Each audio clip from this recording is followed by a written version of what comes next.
ஆனால் மனிதனுடைய வாழ்க்கை ரொம்ப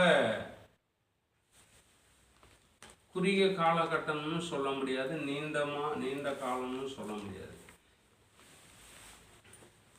நாளைக்கு இருப்போம் என்பதெல்லாம் யாருக்கும் நிச்சயமே இல்லை. ஆகவே நாம் தேவன் தந்திருக்கிற இந்த நாள் உலகத்தான் சொல்லுவாங்க, காலம் பொன் போன்றது. என்னது காலம்? இன்றைக்கு நாம் என்ன செய்யணும்? ஒரு சிலர் சொல்லுவாங்க, இந்த பசங்கள்லாம் கூட படிக்கிற பசங்களை கேட்டால் நாளைக்கு படிச்சுக்கலாம், நாளைக்கு எழுதிக்கலாம், நாளைக்கு செஞ்சுக்கலாம். நாளைக்கு இருப்போமான்றது டவுட்டு மனுஷனுக்கு. நாளைக்குன்றதெல்லாம் இன்னைக்கு என்ன செய்கிறோம், இன்னைக்கு நாம் என்ன செய்யணும். நாளைக்குன்றதெல்லாம் வேற. இன்னைக்கு நம்மளால் முடிந்தவரை நாம் என்ன செய்யணும்? நம்முடைய செயல்களை சரியாக செய்ய நாம் அதை முயற்சியில் கொண்டு வரணும். ஹல்லேலூயா. நாம் இன்னைக்கு என்ன செய்யணுன்றதை ரொம்ப தெளிவாக செய்யணும். இன்னைக்கு என்ன செய்யறதுன்ற நாளைக்குன்றதெல்லாம் ரைட்டு. நாளைக்கெல்லாம் யாரும் இங்கே இருக்கிற நமக்கெல்லாம் நாளைக்கு நான் இருப்பேன்னு சொல்ல முடியுமா?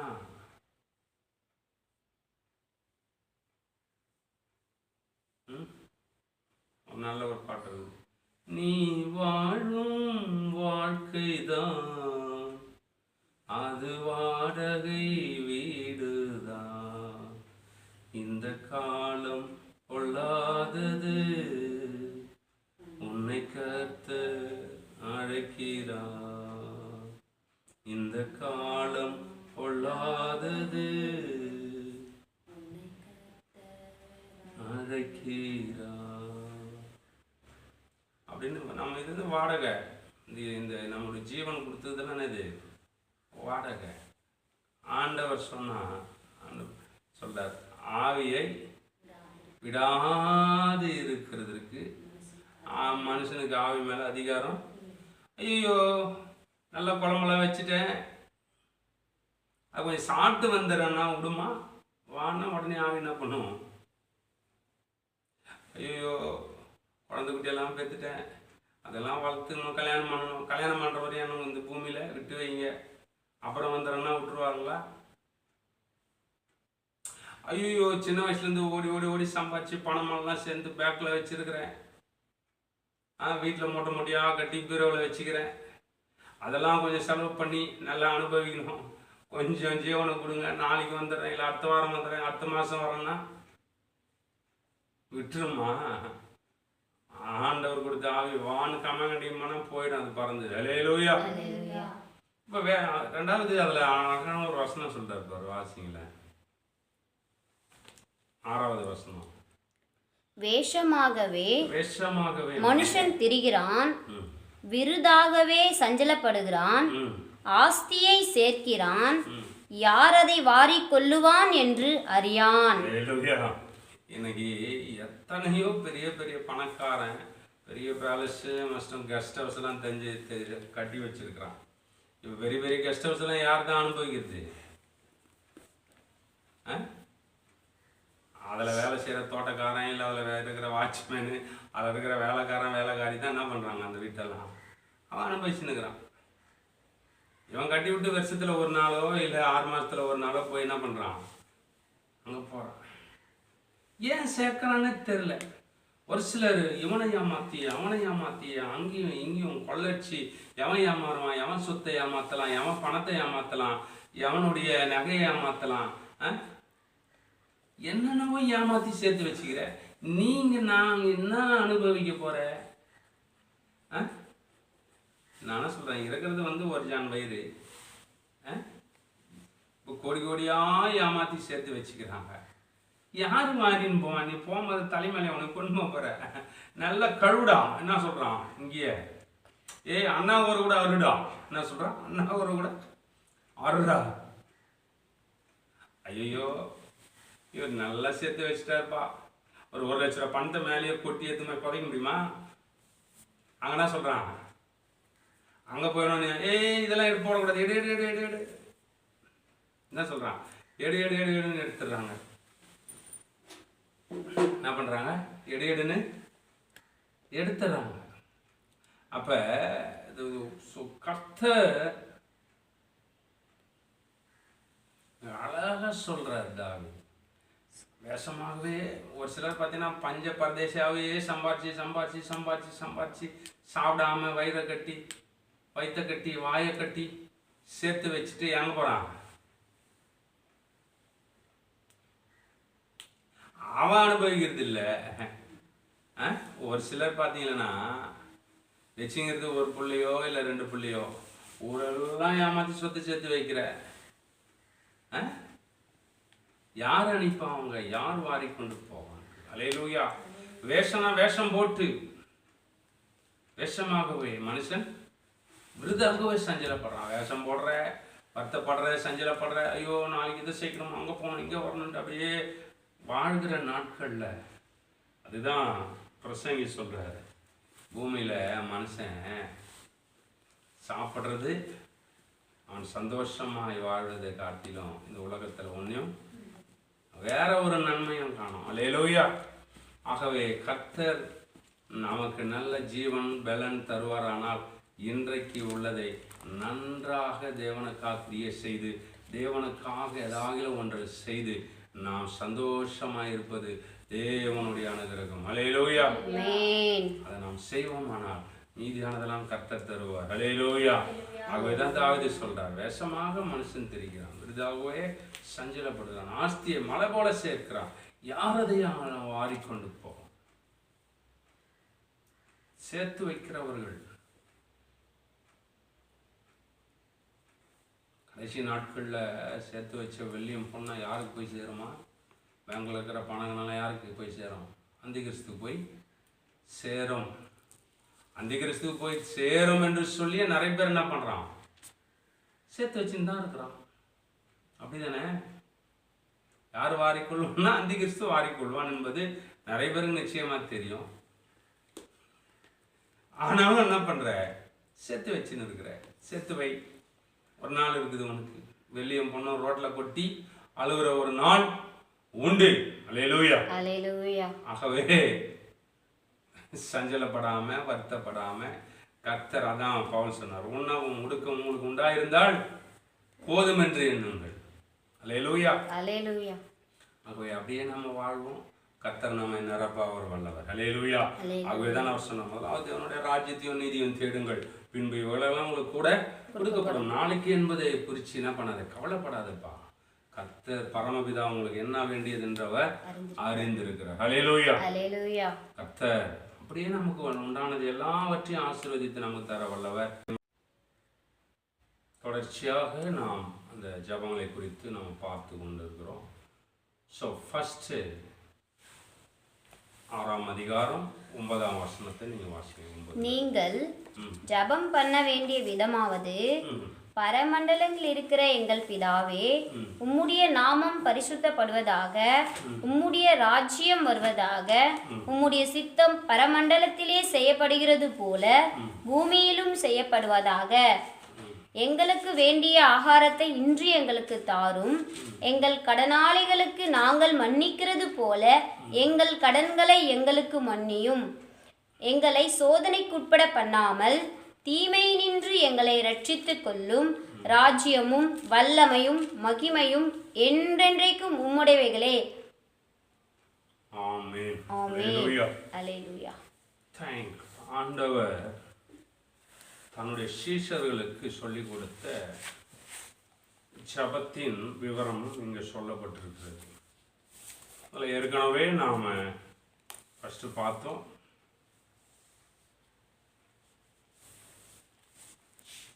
எங்களுக்கு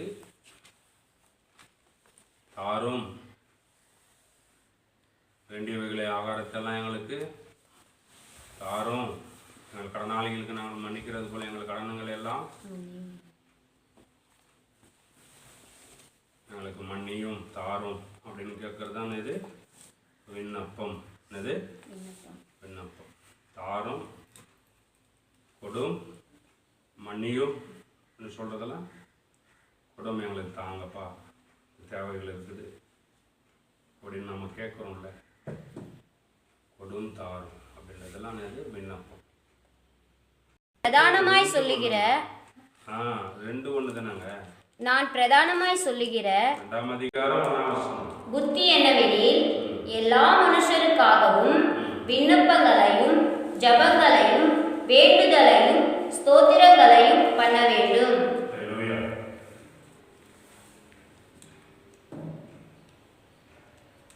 பவுல் சொல்றாரு, எல்லாருக்காகவும் நம்ம விண்ணப்பங்களையும் ஜபங்களையும் வேண்டுதல்களையும் நீங்க என்ன பண்ணணும்?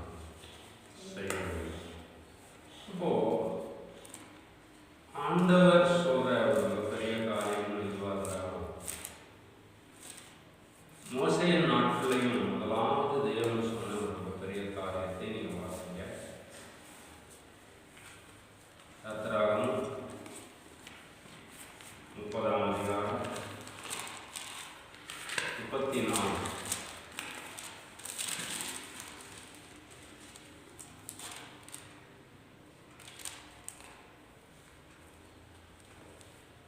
பின்னும் கர்த்தர் மோசேயை நோக்கி, சுத்த வெள்ளை கோலமும் குங்கிலியும் அல்பான் பிசினும் ஆகிய கந்த வர்க்கங்களையும் சுத்தமான சாம்பிராணியையும் நீ சம நிறையாக எடுத்து தைலக்காரன் செய்கிறது போல அதற்கு பரிமளம் ஏற்றி துப்புரவான பரிசுத்த தூப வர்க்கமாக்கி அதில் கொஞ்சம் எடுத்து பொடியாக இடித்து நான் உன்னை சந்திக்கும் ஆசரிப்பு கூடாரத்தில் இருக்கும் சாட்சி சந்நிதியில் வைப்பாயாக. அது உங்களுக்கு மகா பரிசுத்தமாய் இருக்க கடவது. ஆண்டவர் முதல்ல ஆசரிப்பு கூடாரங்களை அமைக்க சொல்லி மோசேயிடத்தில் பேசினார். ஆசரிப்பு கூடாரம் அமைச்ச உடனே பரிசுத்த ஸ்தலத்துல போடக்கூடிய ஒரு மிகப்பெரிய தூபங்களை குறித்து ஆண்டவர் சொன்னார். ஏன்னா இந்த ஆசரிப்பு கூடாரம் தூள்களான ஆனது. ஆகவே அதில் நம்ம இந்த பூஞ்சை காளான்கள் இந்த சிலந்தி பூச்சிகள் இதெல்லாம் கட்டாமல் இருப்பதற்கு, பூச்சி புழுகள் பிடிக்காமல் இருப்பதற்காக ஆண்டவர் இந்த பொருட்களை எல்லாம் சேர்த்து விளையோളം குங்குலியும் இந்த பொருளை எல்லாம் சேர்த்து நான் சொன்னால் பொடியாக்கி கூட சாம்பிராணியும் சேர்த்து என்ன பண்ணணும்? இந்த பரிசுத்த ஸ்தலத்தில் தூபம் போடணும். போட்டிங்கன்னா அதில் எதுவும் என்ன செய்யறது, பூச்சிகள்லாம் வராமல் இருக்கும். அது ஒரு ஸ்மெல்லும் வரும். அந்த ஈரப்பதம் ஆயிடுச்சுன்னா தோல் வரும். ஆகவே இதெல்லாம் இந்த பூரணம் பிடிக்காது. பூச்சிகள் வராமல் இருப்பதற்கு, இதில் ஒரு சில தோளுடைய வாசனை வராமல் இருப்பதற்கும் என்ன பண்ண சொன்னேன்? தூபத்தை போட சொன்னேன். இன்றைக்கும் அவைக்குரிய மனிதனாக இருக்கிற நமக்குள்ளேயும் இந்த தூபம் என்கிற ஜெபம் இல்லை என்றால் நமக்குள்ளேயும் என்ன வரும்? பாவம் என்ற நாற்றம், பிசாசின் கிரியைகள் என்று சொல்லப்படுகிற புழு பூச்சிகள்,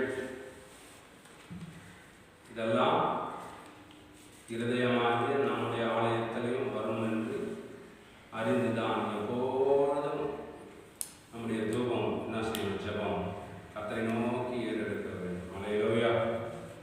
அப்போ ஏறெடுக்க தான் நம்முடைய ஆத்மா ரொம்ப செழிப்பாக வளரும். அப்போ ஜெபம் இல்லாத ஒரு ஆத்மா இருக்குமானா அதற்குள்ள நிறைய இந்த மாதிரி பூஞ்சைகள், பூச்சிகள், நாற்றம் இருக்கிறது, இதெல்லாம் வரும்.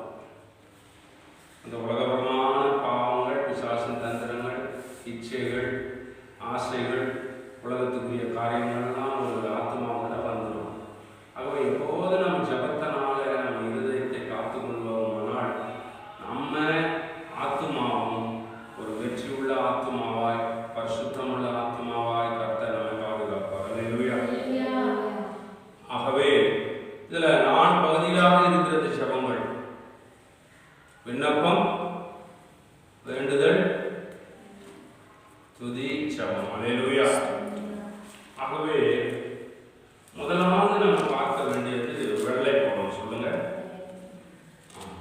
வெள்ளை கோலம். இந்த வெள்ளை கோலம் என்பது ஒரு மலையில வர வேண்டி வரக்கூடிய ஒரு மரம், மரத்திலிருந்து வரக்கூடிய ஒரு பிசின். அது பிசின். பிசின் தெரியலாம், நமக்கு உங்களுக்கு தெரியும், கிராமத்தில் இருக்கிற எல்லாருக்கும் தெரியும் பிசின். பிசின். இது மலையில தான் வரும். மலையில என்ன வரும்? மழை வருகிற ஒரு மரத்திலிருந்து வருகிற பிசின். இது வந்து எங்க இருக்குன்னா பளிங்கு மலைன்னு சொல்றாங்க. இந்த மலையில மட்டும்தான் இந்த மரம் எல்லா இடத்துலையும் வளர்றதுக்கு சான்சஸ் இல்லை. அதுல இருந்து வரக்கூடிய ஒரு பிசின்ல இருந்து இந்த வெள்ளை கோலம் தயாரிக்கிறாங்க. எடுத்து காய வச்சு கொடியாக்கலாம். இது வெள்ளை கோலம். அப்ப அந்த வெள்ளை கோலம் எதற்கு உதாரணமாக இருக்கிறது என்றால் விண்ணப்பத்திற்கு உதாரணமாக இருக்கிறது. அல்லேலூயா. எதற்கு? விண்ணப்பம். அப்போ விண்ணப்பம் என்றால் என்ன? நாம் நமக்கு தேவையான அல்லது நமக்கு வேண்டிய ஒரு காரியத்தை மற்ற இடத்துல கேட்டு பெற்றுக்கொள்வதற்கு பேர் தான் அது விண்ணப்பம்.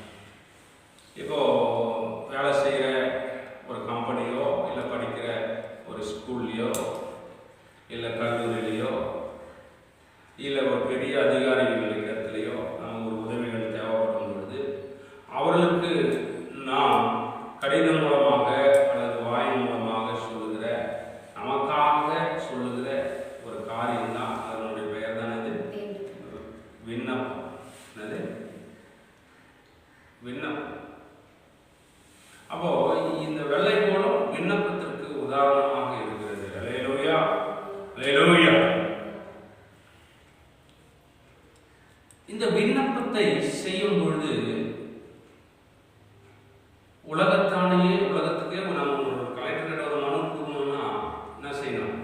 அந்த மனுவில் எப்படி இருக்கணும்? அது இருக்கணும். முதல்ல யார் எங்கிருந்து எழுதுறோம், யாருக்கு இது நம்ம எழுதுறோம்ன்ற அட்ரஸ், விடுன பெருன, அதனுடைய பொருள் அடக்கம், பொருள் அப்படின்னு போட்டு என்ன செய்யணும்? தெளிவாக எழுதி என்ன செய்யணும்? ஒரு மனு அதில் எனக்கு ஒரு பட்டா வேணும், இத்தனை வருஷமா இங்கே இருக்கணும்னா அதனுடைய விவரங்களை எல்லாம் செய்யணும். அப்போதான் அந்த விண்ணப்பம் என்ன பண்ணுறவருக்கு அதுக்கு அந்த மேலே என்ன செய்வாங்க? ஐயா அப்படின்னு என்ன பண்ணுவாங்க? இப்போ இந்த ஸ்கூல் படிக்கிற பசங்கள்லாம் லீவ் லெட்டர் எப்படி எழுதணும்? முதல்ல என்ன செய்யணும்? சார்னு எழுதணுமா? ஐயா அப்படின்னு எழுதணுமா? பொருளாதாரத்தில் என்ன எழுதுவீங்க? 2 நாள் லீவ் கொடுத்துருங்க அப்படின்னா எழுதுவீங்க? இல்லை. அதுக்கு மேலே என்ன பண்ணணும்? ஐயா, எனக்கு 2 நாளா உடம்பு சரியில்லாத காரணத்தினால் பள்ளிக்கு வர என்னால் இயலவில்லை. ஆகவே 2 நாள் விடுப்பு அளிக்கும்படி மிகவும் எப்படி கேட்குறேன்? தாழ்மையுடன் பணிவுடன். எப்படி எழுதுங்க? சொல்ல பணிவுடனா? பணிவுடன் கேட்டுக்கொள்கிறேன். இப்படிக்கு தாங்கள் உண்மை உள்ள மாணவன் அல்லது மாணவி. சரி, இந்த விண்ணப்பம் நான் இப்ப சொல்றேன். இந்த விண்ணப்பம் இத பாருங்க, எனக்கு உடம்பு சரியில்லை, 2 நாள் ஸ்கூலுக்கு வர முடியாது, ஆகவே எனக்கு என்ன பண்ணுங்க? லீவு கொடுங்க அப்படின்னு எழுதுனா படிக்கும் போது என்ன சொல்லிடுவாரு? ஸ்கூலுக்கு வரலன்னு தெரியுது, ஆனா லெட்டர் எப்படி எழுதுது பத்தியா? வரட்டும், இவளுக்கு லீவும் கிடையாது, என்ன செய்ய மாட்டாங்க? வரட்டும், 2 அடி பனிஷ்மெண்ட். அல்லேலூயா. ஏன் சொல்றேன்னா, அப்ப இந்த விண்ணப்பங்களை நாம் செய்யும் பொழுது ஒரு ரெஸ்பெக்ட், இந்த உலகத்தில் இருக்கிற ஒரு ஆசிரியருக்கோ ஒரு அதிகாரிக்கோ ஒரு பெரிய ரெஸ்பெக்ட் தேவைப்படும். அதே போல இந்த வானம் பூமி அந்த சராசரங்களையும் உண்டாக்கின நம்ம ஆண்டவருக்கும் நம்ம மனதை என்ன செய்யணும்? இலகி தாழ்மையோட கண்ணீரோட யாருக்கு தெரியப்படுத்தணும்? தேவனுக்கு தெரியப்படுத்தணும். அல்லேலூயா. அப்பதான் அது என்ன பண்ணும்? அந்த விண்ணப்பம் ஏற்றுக்கொள்ளப்படும். இந்த உலகத்திலேயே அப்படிதான் இருக்கு. நான் தனிவா இருந்தாலும் கடைசி என்ன செய்யணும்?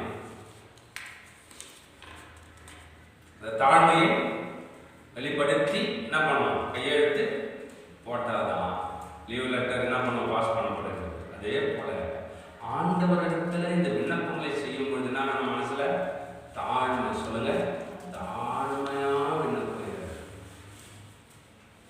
ரெண்டாவது உண்மையா இருக்கணும். என்னது உண்மை, தாழ்மை, கபடு இல்லாம இருக்கணும். எப்படி இருக்கணும்? கபடு இருக்கக்கூடாது. இல்லைன்னா விண்ணப்பம் ஏற்றுக்கொள்ளப்படும். கபடு இல்லைன்னா இப்போ உதாரணம் சொல்ற பாருங்க. இப்போ ஒரு கலெக்டர் ஐயா கிட்ட ஒரு மனு நம்ம எதிர்பார்க்கிறோம், ஒரு பட்டா வேணும்னு, அல்லது ஏதோ நம்ம ஒரு உதவி வேணும்னு கேட்கிறோம். அவங்க கொடுத்தீங்களே எனக்கும் கொடுங்க, நம்ம வந்து அந்த விண்ணப்பத்தில் எழுதுனா விண்ணப்பம்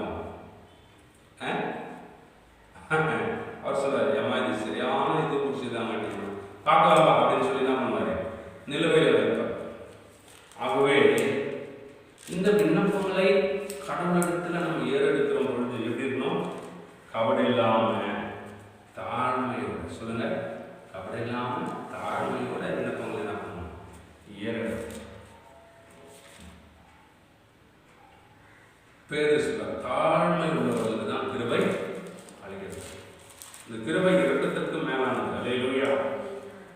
ஆகவே நாம் எப்பொழுதும் தாழ்மையோடு, தாழ்மை இல்லை என்றால் இந்த விண்ணப்பம் என்ன பண்ணாது? ஏற்றுக்கொள்ளப்படாது.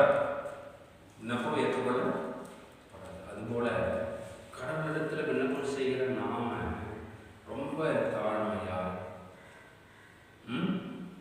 கபடு இல்லாம உண்மையா, என்னது உண்மையா, கபடு இல்லாம அப்படி இல்லாம உண்மையா கடவுளை நோக்கி நம்ம விண்ணப்பம் செய்யும் பொழுது நம்ம விண்ணப்பங்கள் கேட்கப்படும். அல்லேலூயா, அல்லேலூயா, அல்லேலூயா.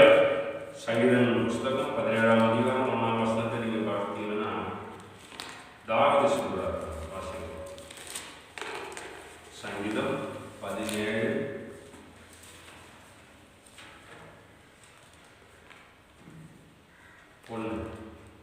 கர்த்தாவே, நியாயத்தை கேட்டருளும், என் கூப்பிடுதலை கவனியும், கபடமில்லாத உதடுகளினின்று பிறக்கும் என் விண்ணப்பத்திற்கு செவிகொடும்.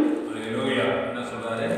கபடில்லாத என் உதடுகளின் விண்ணப்பத்திற்கு என்ன பண்ணணும்? கொஞ்சம் செவிக்கும். இப்போ கபடு இருக்கக்கூடாது உள்ளத்துல. எப்படி இருக்கக்கூடாது? உதாரணமா அண்ணாவுடைய விண்ணப்பத்தை வாசிப்போம். 1 சாமுவேல் 1ஆம் அதிகாரத்துல 10ஆம் வசனம்.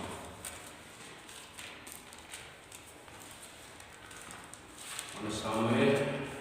அவர் போய் மனம் கசந்து மிகவும் அழுது கர்த்தரை நோக்கி விண்ணப்பம் பண்ணி, சேனைகளின் கர்த்தாவே, தேவரே, உம்முடைய அடியாளின் சிறுமையை கண்ணோக்கி பார்த்து உம்முடைய அடியாளை மனவாமல் நிலைத்தருளி உமது அடியாளுக்கு ஒரு ஆண் பிள்ளையை கொடுத்தால் அவன் உயிரோடு இருக்கும் சகல நாளும் நான் கர்த்தருக்கென்று ஒப்புக் கொடுப்பேன். அவன் தலையின் மேல் சவல் கத்தி படுவதில்லை என்று ஒரு பொருத்தனை பண்ணினான். அவள் கர்த்தருடைய சந்நிதியில் வெகு நேரம் விண்ணப்பம் பண்ணுகிற போது ஏலி அவளை வாயை கவனித்துக் கொண்டிருந்தான். போதும். இங்கே அன்னாள் தனக்கு பிள்ளை இல்லை என்று ஆண்டவரிடத்தில் விண்ணப்பம் பண்ணார். ஒரே நாள் போய் பண்ணாளா? அன்னைக்கு போய் மட்டும் தான் பண்ணாளா? வருஷந்தோறும் போயிருக்கிறார். வருஷம் வருஷம் போவாங்க, பலி செலுத்துவாங்க. எல்கனா புருஷனாகி எல்கனா பலி செலுத்துவார். பலி செலுத்துகிற நேரமெல்லாம் தன்னுடைய சக்காலத்தியா இருந்த வெறிநாள் பண்ணுவான். அவளுக்கு பல்ல நினைச்சு ஒரு பிள்ளை. காரணம் அவக்குள்ள அந்த தாழ்மையோட கர்த்தரத்துல செபிக்கணுன்ற எண்ணங்கள் இருந்தாமல் இருந்துச்சா என்னன்னு தெரியல. ஏன்னா அவளுடைய கர்ப்பத்தை அடைத்தது கர்த்தர் தான் நம்ம போட்ட போடப்பட்டிருக்கு. அப்ப பேதுரு சொல்ற பெருமை உள்ளவர்களுக்கு கர்த்தரை எதிர்த்து நிற்கிறார். அப்ப அவள் வருஷந்தோறும் போய் ஜெபிச்சாலும் இந்த முறை போய் ஜெபிச்ச அந்த ஜெபத்துக்கு வித்தியாசம் என்னன்னா, அவள் மனம் கசந்து கபடு இல்லாமல் தன்னை தாழ்த்தி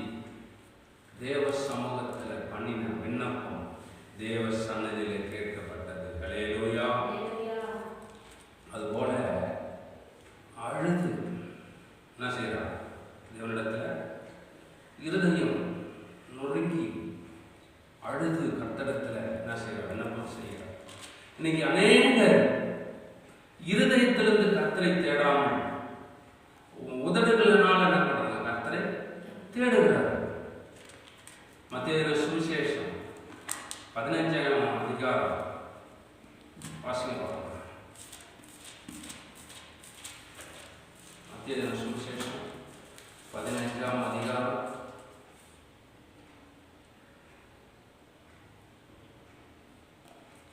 8 வாசம். இந்த ஜனங்கள் தங்கள் வாயினால் என்னிடத்தில் சேர்ந்து தங்கள் உதடுகளினால் என்னை கனம் பண்ணுகிறார்கள், அவர்கள் இருதயமோ எனக்கு தூரமாய் விலகி இருக்கிறது. அநேக விண்ணப்பங்கள் ஏன் கேட்கப்படல? கர்த்தர் ஏன் அவங்க விண்ணப்பத்தை ஏற்றுக்கொள்ளணும்னா, இந்த அண்ணால் கூட வருஷந்தோறும் போனா வருஷந்தோறும் ஜெபிச்சிருக்கிறாங்க. ஒரே நாள் ஜெபிக்கல, போகும்போதுலாம் அழுதுருக்கிறார் கடவுள் சன்னதியில. ஆனா அன்றைக்கு போய் அழுதார். அன்னைக்குதான் அவனுக்கு ஒரு பெரிய முடிவோட போயிருக்கிறார். இது நம்மளால முடியாதுப்பா, கடவுள் தான் நமக்கு செய்ய முடியும். ஆகவே தன் இருதயம் நாம் உடைந்து நொறுங்கி அழுது என்ன செய்யறான்? கடவுளிடத்துல விண்ணப்பங்களை ஏறெடுக்கிறார். அல்லேலூயா. இந்த மனசு என்ன செய்யணும்? மனசுல இருந்து இருதயத்திலிருந்து ஒரு பெரிய தாழ்மை, ஒரு பெரிய இலகிய தன்மை எதற்குள்ள வரணும்? இருதயத்திலிருந்து வரணும். மேலோட்டமான தாழ்மை. எப்படி? மேலோட்டமான தாழ்மை அப்படின்னா, ஏன்னா ஆண்டவர் உள்ளத்தை பார்க்கிறவர், மேல பார்க்கிறவர், அவர் முகத்தை பார்க்கிறவர். எதை பார்க்கிறார்? மனுஷனுக்கு இன்னைக்கு அநேக பார்த்தீங்கன்னா வெளித்தோற்றமான தாழ்மை. எப்படி? அவங்கள பார்த்தா அப்படியே தாழ்மை பேசுற மாதிரி இருக்கும். அப்படியே 4 பேர், ஒரு 10 பேர், 4 பேர் இருந்துட்டாங்க. அவங்க அப்படியே ஆண்டவர் ரொம்ப தாழ்மையானாலும் அப்படியே ஒரு சாதுவெல்லாம் நினைப்பாங்கல்ல. ஒருவேளை ஆனாலும் அப்படி நினைச்சிருக்கலாம். ஆனால் ஆனாலும் உண்மை மன கஷ்டத்தை அழாமல் இருந்திருக்கலாம். ஆனால் அன்றைக்கு மனம் கசந்து அழுததை என் ஆண்டவர் பார்த்தார். அல்லேலூயா. இந்த விண்ணப்பத்தை ஏறெடுக்கும் பொழுது மனசுல கபடெல்லாம் இருக்கக்கூடாது. என்ன செய்யக்கூடாது? கபடெல்லாம் இருக்கக்கூடாது. உண்மைத்தன்மை இருக்கணும், தாழ்மை இருக்கணும். அப்பதான் நாம் ஏறெடுக்கிற விண்ணப்பத்தை என் ஆண்டவர் கேட்பார். அல்லேலூயா. அப்பதான் தேவன் இறங்கி என்ன பண்ணுவார்? கேட்பார். ஒவ்வொரு நாளும் போயிருக்கிறேன். ஏன்னா வெளிநாட்டுக்கு நிறைய பசங்க இருந்தாங்க. ஒவ்வொரு நாளும் என்ன பண்ணிருக்கிறாங்க? ஆலயத்துக்கு போய் பிள்ளைக்காக என்ன பண்ணியிருப்பாங்க? வேண்டி இருப்பான். பிள்ளை வேண்டும் என்று விண்ணப்பம் பண்ணியிருப்பான். ஆனா அன்றைக்குதான் மனக்கசந்து உள்ளம் உடைக்கப்பட்டு. அல்லேலூயா. அல்லேலூயா. இன்னைக்கு அநேக வெளித்தோற்றமா அழுவாங்க. என்னது? வெளித்தோற்றமா அழுவாங்க. இன்னைக்கு அழகுட ரொம்ப இன்னைக்கு ரொம்ப அது மாயமானமா இருக்கிறது அநேகருடைய அழுக. முன்னெல்லாம் உதாரணமா சொல்றாங்க, முன்னெல்லாம் மறிச்சவனை மறித்து யாராவது இறந்து போயிட்டாங்கன்னா உண்மையா அழுவாங்க ஒரு சிலர். ஆனா ஒரு சிலர் சம்மந்தம் இல்லாத என்ன செய்வாங்க? அப்படியே அவங்களுக்கு தான் துக்கம், அவங்க தான் உண்மையாவே அழுகிற மாதிரி அழுவாங்க. அந்த அழகுட பொய்யா இருக்குது. அநேகருக்கு அழகோட பொய்யா அழகியா இருக்கு. அப்ப ஆண்டவரை நோக்கி துதிக்கிற துதி கூட பொய்யா இருக்கு. ஆண்டவர் சொல்றாருல, உதடு மட்டும் இங்க நல்லா துதிக்குது, உள்ளம் தூரமா இருக்கு. ஆகவே நாம் உண்மையாய் கர்த்தரை, உண்மையாய் தம்மை தேடுகிற யாவருக்கும் அவர் மிக சமீபமாய் இருக்கிற தேவன். அல்லேலூயா. ஆகவே விண்ணப்பம் செய்யும் பொழுது உண்மையோட தாழ்மையோட நம்ம பண்ணுவோமானால் கர்த்தர் நம்ம விண்ணப்பத்தை கேட்டு நமக்கு பதில் தர வல்லவர். அல்லேலூயா. 2 நாளாகவும் வாசிப்போம். 2 நாளாகவும் 34ஆம் அதிகாரம்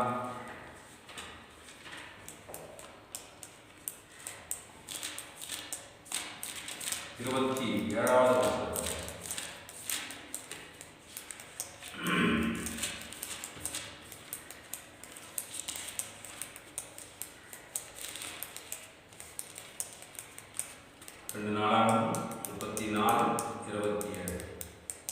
இந்த ஸ்தலத்திற்கும் அதன் குடிகளுக்கும் விரோதமாக தேவன் சொன்ன அவருடைய வார்த்தைகளை நீ கேட்கையில் உன் இருதயம் இலகி எனக்கு முன்பாக நீ உன்னை தாழ்த்தி எனக்கு முன்பாக பணிந்து உன் வஸ்திரங்களை கிழித்து கொண்டு எனக்கு முன்பாக அழுதபடியினால் நானும் உன் விண்ணப்பத்தை கேட்டேன் என்று கர்த்தர் சொல்லுகிறார். அல்லேலூயா. இது அடுத்தது யோசியா என்ற ஒரு மிகப்பெரிய ராஜா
எல்லாவற்றையும் அவன் சரி செய்கிறான். அந்த வேத வசனத்துக்கு, கர்த்தருடைய வார்த்தைக்கு அவன் கீழ்ப்படிந்து பயந்து என்ன செய்யறான்?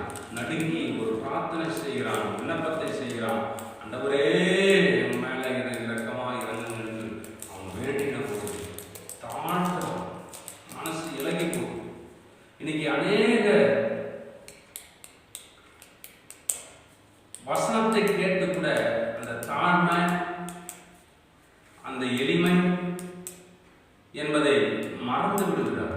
ஆனா ராஜபாத்திர யோசியா இந்த வசனத்தெல்லாம் கேட்ட உடனே மனசு ரொம்ப இலகி போகுது, இருதயம் இலகி அழுகிறான், தன்னை தாழ்த்துகிறான். அப்படி தாழ்த்தி இலகி ஆண்டவரை நோக்கி செய்கிற விண்ணப்பம் அது தேவன் கேட்டு அப்படியே செய்ய வல்லவர். அப்பதான் விண்ணப்பங்கள் என்ன பண்ணும்? கேட்கப்படும். ஒரு சிலர் சொல்லுவாங்க, நான் நிறைய நான் நீண்ட காலம் நானே செய்யற கடவுளை நோக்கி விண்ணப்பம் செஞ்சுக்கிட்டே இருக்கிறேன், ஆண்டவர் என்ன பண்ண மாட்டார், கேட்க மாட்டேன்றாருன்னு நிறைய பேர் சொல்றாங்க. ஆனா நாம் ஆராய வேண்டியது ஒன்று, கர்த்தருடைய வசனத்தை நம்ம கீழ்ப்படியணும், நம்ம இருதயத்துல தாழ்மை வேணும், நம்ம உள்ளத்துல கபடு இல்லாமல் இருக்கணும். அப்பொழுது நாம் செய்யப்படுகிற விண்ணப்பத்துக்கு ஆண்டவர் பதில் தருவார். அல்லேலூயா. இதெல்லாம் இல்லாம பண்ற விண்ணப்பங்களுக்கு ஆண்டவர் என்ன செய்யறது? விண்ணப்பத்துக்கு பதில் தருவதே இல்லை. அப்போ அந்த விண்ணப்பத்தை நாம் தகுதியோட நம்ம என்ன செய்யணும்? விண்ணப்பத்தை ஏறெடுக்கணும், கடவுளிடத்துல கேட்கணும். அவர் தான் நம்ம படைச்சிருக்கிறார், நாம அவரை படைச்சவர் இல்லை.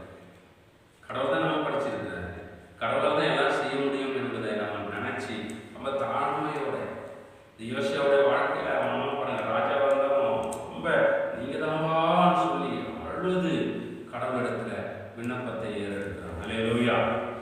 ஒரு சிலர் பார்த்தீங்கன்னா இதெல்லாம் இல்லாம எனக்கு வேணும் வேணும் வேணும் வேணும்னு ஜெபம் பண்ணினே இருக்கும், கஷ்டம் 3 நாளைக்கும். வாசிங்கள பார்ப்பாங்க, யாக்கோபு அழகா சொல்றாரு, 4ஆம் அதிகாரம் 3ஆம் வசனம். யாக்கோபு 4:3.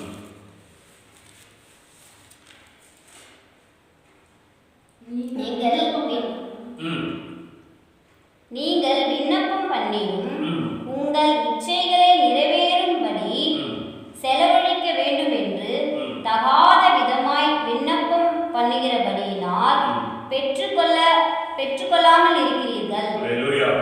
ஒரு சிலர் அதான் சொல்றாங்க, தன் ஆசை இப்படியெல்லாம் வந்துடணும், இப்படியெல்லாம் நடக்கணும், இப்படியெல்லாம் செய்யணும்னு சொல்லி மனசுல எந்தவித தாழ்மையோ உண்மையோ எதுவுமே இல்லாம கர்த்தரிடத்துல பண்ணுகிற விண்ணப்பத்துக்கு ஆண்டவர் செவி கொடுக்கிறது. தன் ஆசை நிறைவேறும், அது நிறைவேற சொல்லுது. தகாத விதமாய் பண்ணது, தகாத விதமாய். அதான் சொன்னேன், உலகத்தானுக்கே ஒரு தாழ்மை தேவைப்படுதில்லை. ஒரு பர்மிஷனுக்கு போயிட்டா, ஒரு பர்மிஷனுக்காக கலெக்டர் ஐயாவாக நம்ம போயிருந்தோம். அப்போ எல்லாரும் போய் அந்த விண்ணப்பத்தை அவர்கிட்ட கொடுத்த உடனே அவர் கேட்ட முதல் கேள்வி, இது உங்கள் ஒரு ஷெட் அன்னைக்கு பார்த்தீங்கன்னா எலெக்ஷன் அப்படிதான் இருந்துச்சு, இப்போ கன்வென்ஷன் நடப்பதற்கு அங்கே நம்ம போய் விண்ணப்பத்தை கலெக்டர் ஐயாவோட கேட்டவொடனே அவர் சொன்னார், எலெக்ஷன் டைம் ஆகுதுப்பா, ஆகவே ஒரு வீட்டுக்குள்ளவே என்ன பண்ணாங்க, அதாவது ஒரு குறிப்பிட்ட இடத்துக்குள்ளவே வச்சுக்கோங்க, உங்கள் இடத்துலையே சொந்த இடமான சொந்த இடத்துல நடத்தணும் அப்படின்னு சொன்னாங்க. ஆனாலும் அதுக்கு எலெக்ஷன் டைமில் கொடுத்துருக்க மாட்டாங்க. ஆனாலும் கடவுள் இறங்கி அவர் மனசில் பேசி என்ன பண்ணார், ரொம்ப நல்ல மனிதனாக இருந்தார். அவர் அந்த பர்மிஷன் கொடுத்தார். அல்லேலூயா. ஏன்னா நம்மளுடைய கோரிக்கைகள் மற்ற எல்லா விண்ணப்பங்களும் சரியாக இருந்ததுனால அவர் என்ன பண்ணார், சரி பர்மிஷன் கொடுத்தார், நீங்கள் என்ன பண்ணுங்க, நடத்தி கொள்ளுங்கள் அப்படின்னு சொல்லி. அதுபோல் நம்முடைய அணுகுமுறை, நம்முடைய விண்ணப்பங்கள்லாம் சரியாக இருந்துச்சுன்னா கடவுள் கேட்டு நமக்கு நிச்சயமாய் நமக்கு நன்மை செய்ய வருவார். அல்லேலூயா. அதுபோல உலகத்தில் உள்ள மனிதர்களுக்கே இல்லை அதிகாரிகளுக்கோ ஒரு மிகப்பெரிய ரெஸ்பெக்ட் நம்ம இடத்துலேருந்து எதிர்பார்க்குறாங்க. என்ன செய்வாங்க, நம்ம இடத்துல எதிர்பார்க்குறாங்க. அதுபோல கடவுள் நம்ம இடத்துலேருந்து ஒரு நல்ல பண்புகளை நம்ம இடத்துலேருந்து எதிர்பார்க்குறாங்க. இந்த நல்ல பண்புகளை நிறைந்து நாம் விண்ணப்பங்களை செய்யும் பொழுது நிச்சயமாய் தேவன் நம்ம விண்ணப்பங்களை கேட்பார். அல்லேலூயா. தகாத விதமாய் விண்ணப்பம் பண்ணுறது அப்படின்னா அநேகர் சொல்றாங்க, இத்தனை வருஷமா ஜெபிக்கிறேன். உங்க உள்ளத்தை மாத்த பாருங்க, உங்க எண்ணங்களை மாத்த பாருங்க, உங்களுடைய எண்ணங்களை மாத்த பாருங்க. உங்களுக்கு தாழ்மையை அணிந்து கொள்ளுங்கள். என்ன செய்ய? தாழ்மையை அணிந்து கொள்ளுங்கள் என்று சொல்லுகிறார். அதுபோல தாழ்மையோட நாம ஜெபிக்கிற பொழுது கர்த்தர் நிச்சயமாக நம்ம விண்ணப்பங்களை கேட்பார். அல்லேலூயா. இந்த வெள்ளை போலம் என்பது இந்த விண்ணப்பத்திற்கு உதாரணமாக இருக்கும். ஆகவே இந்த விண்ணப்பத்தை, இந்த வெள்ளை போலத்தை எப்படி இந்த மிஷினிலிருந்து எடுத்து அதை காய வைத்து பொடியாக்குறாங்க,